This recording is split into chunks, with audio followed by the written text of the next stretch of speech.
Well, as we wrap up our discussion on applications, two things I want to cover. I want to cover what to do when you're stumped finding applications, and I want to talk about inventors very quickly.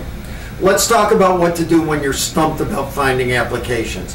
When all else fails, just go walk down the street. Look around, look at the tree, look at the lampposts, look at the houses, look at the cars, look at what people are wearing. Look at whatever catches your eye and say, how can my technology be used there? You'll be amazed how it helps you generate ideas.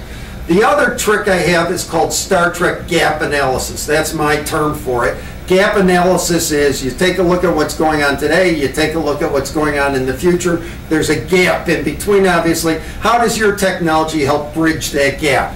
So take a look at your technology and say, how does this get used on the Starship Enterprise? That's Star Trek, or if you don't know that, how does it get used in Star Wars?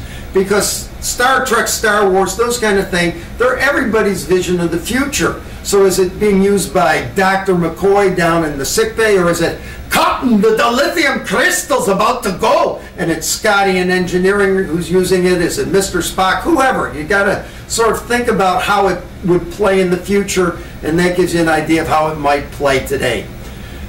Another great way to get applications is to ask the inventor. Duh, right? Because they obviously had something in mind when they invented it, and so they may have a really useful insight. You don't have to take it as the gospel when they tell you what their ideas are, but it's certainly worth thinking about and evaluating.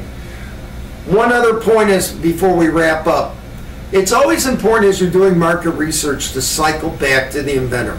Nobody knows better than the inventor, or the people who are developing it, what this technology can really do, what the potential for stretch is, those kinds of things. So as you're moving through, you want to constantly go back and say, this makes sense to you.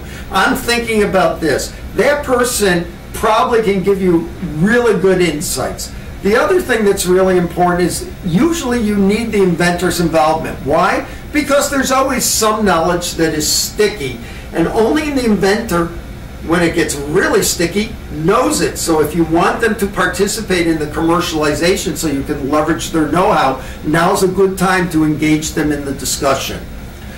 So that's our discussion of applications, winnowing them down, finding applications, brainstorming them. We'll come back and start a whole new topic in the next session. See you that time.